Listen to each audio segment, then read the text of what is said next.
نبی کریم صلی اللہ علیہ وآلہ وسلم جب رات میں تہجد کے لیے کھڑے ہوتے تو پہلے اپنا منہ مسواک سے خوب صاف کرتے۔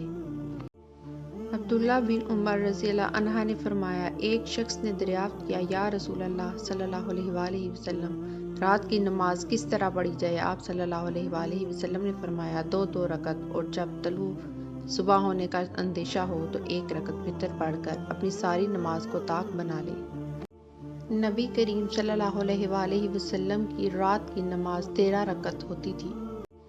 میں نے حضرت عائشہ صدیقہ رضی اللہ عنہا سے نبی کریم صلی اللہ علیہ وآلہ وسلم کی رات کی نماز کے متعلق پوچھا تو آپ صلی اللہ علیہ وآلہ وسلم نے فرمایا کہ آپ صلی اللہ علیہ وآلہ وسلم 7، 9 اور 11 تک رکعتیں پڑھتے تھے، فجر کی سنت اس کے سوا ہوتی۔ نبی کریم صلی اللہ علیہ وآلہ وسلم رات میں 13 رکعتیں پڑھتے تھے، وتر اور فجر کی 2 سنت رکعتیں اسی میں ہوتیں۔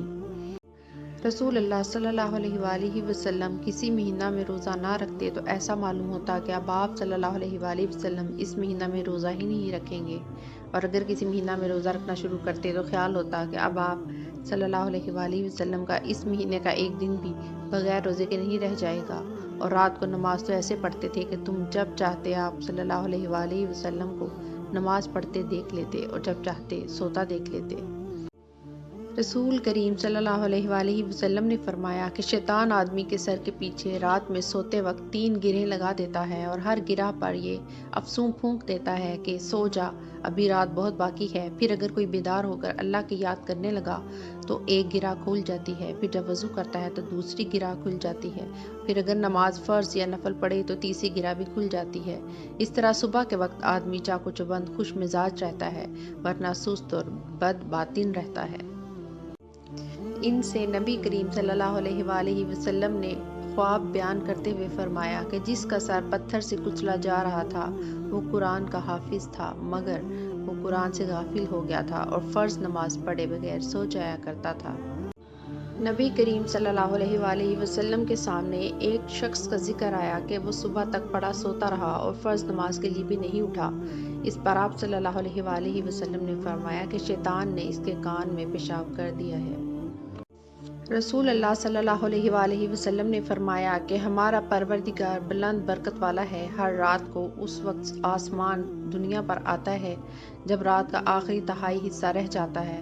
وہ کہتا ہے کہ کوئی مجھ سے دعا کرنے والا ہے کہ میں اس کی دعا قبول کروں، کوئی مجھ سے مانگنے والا ہے کہ میں اسے دوں، کوئی مجھ سے بخشش طلب کرنے والا ہے کہ میں اس کو بخش دوں۔ نبی کریم صلی اللہ علیہ وآلہ وسلم رات میں نماز کیوں کر پڑھتے تھے؟ آپ نے بتلایا کہ شروع رات میں سوئے رہتے اور آخر رات میں بیدار ہو کر تہجد کی نماز پڑھتے، اس کے بعد بستر پر آ جاتے اور جب مؤذن اذان دیتا تو جلدی سے اٹھ بیٹھتے، اگر غسل کی ضرورت ہوتی تو غسل کرتے، ورنہ وضو کر کے باہر تشریف لے جاتے۔ ام المومنین حضرت عائشہ صدیقہ رضی اللہ عنہا سے انہوں نے پوچھا کہ نبی صلی اللہ علیہ وآلہ وسلم رمضان میں رات کو کتنی رکعتیں پڑھتے تھے؟ آپ نے جواب دیا کہ رسول اللہ صلی اللہ علیہ وآلہ وسلم رات میں 11 رکعتوں سے زیادہ نہیں پڑھتے تھے، خواہ رمضان کا مہینہ ہوتا یا کوئی اور۔ پہلے آپ صلی اللہ علیہ وآلہ وسلم 4 رکعت پڑھتے، ان کی خوبی اور لمبائی کا کیا پوچھنا؟ پھر آپ صلی اللہ علیہ وآلہ وسلم 4 رکعت اور پڑھتے، ان کی خوبی اور لمبائی کا کیا پوچھنا؟ پھر 3 رکعتیں پڑھتے۔ عائشہ رضی اللہ عنہا نے فرمایا کہ میں نے عرض کیا، یا رسول اللہ، آپ وتر پڑھنے سے پہلے ہی سو جاتے ہیں؟ اس پر آپ صلی اللہ علیہ وآلہ وسلم نے فرمایا کہ عائشہ رضی اللہ عنہا، میری آنکھیں سوتی ہیں لیکن میرا دل نہیں سوتا۔ حضرت عائشہ صدیقہ رضی اللہ عنہا نے بتلایا کہ میں نے نبی کریم صلی اللہ علیہ وآلہ وسلم کو رات کی کسی نماز میں بیٹھ کر قرآن پڑھتے نہیں دیکھا، یہاں تک کہ آپ صلی اللہ علیہ وآلہ وسلم بوڑھے ہو گئے تو بیٹھ کر قرآن پڑھتے تھے، لیکن جب 30-40 آیتیں رہ جاتی تو کھڑے ہو جاتے، پھر اس کو پڑھ کر رکوع کرتے تھے۔ نبی کریم صلی اللہ علیہ وآلہ وسلم نے حضرت بلال رضی اللہ عنہ سے فجر کے وقت پوچھا کہ اے بلال، مجھے اپنا سب سے زیادہ امید والا نیک کام بتاؤ جسے تم نے اسلام لانے کے بعد کیا ہے، کیونکہ میں نے جنت میں اپنے آگے تمام جوتوں کی چاپ سنی ہے۔ حضرت بلال رضی اللہ عنہ نے عرض کیا کہ میں نے تو اپنے نزدیک اس سے زیادہ امید کا کام نہیں کیا کہ جب میں نے رات یا دن میں کسی وقت بھی وضو کیا تو میں اس وضو سے نفل نماز پڑھتا رہا جتنی میری تقدیر لکھی گئی تھی۔ نبی کریم صلی اللہ علیہ وآلہ وسلم مسجد میں تشریف لے گئے۔ آپ کی نظر ایک رسی پر پڑی جو دو ستونوں کے درمیان تنی ہوئی تھی۔ دریافت فرمایا کہ یہ رسی کیسی ہے؟ لوگوں نے عرض کی کہ یہ حضرت زینب رضی اللہ عنہا نے باندھی ہے۔ جب وہ نماز میں کھڑی کھڑی تھک جاتی ہیں تو اس سے لٹکی رہتی ہیں۔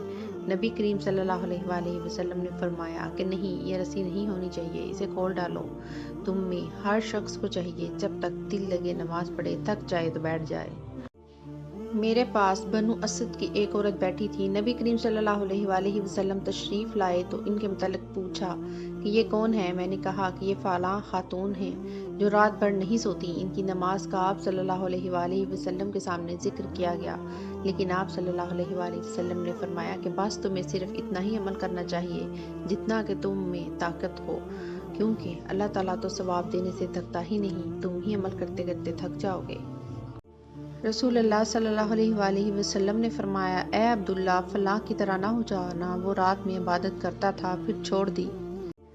مجھ سے نبی کریم صلی اللہ علیہ وآلہ وسلم نے پوچھا کہ کیا یہ خبر صحیح ہے کہ تم رات بھر عبادت کرتے ہو اور پھر دن میں روزے رکھتے ہو؟ میں نے کہا کہ جی ہاں حضور، میں ایسا ہی کرتا ہوں۔ آپ صلی اللہ علیہ وآلہ وسلم نے فرمایا، لیکن اگر تم ایسا کرو گے تو تمہاری آنکھیں بیداری کی وجہ سے بیٹھ جائیں گی اور تمہاری جان ناتواں ہو جائے گی۔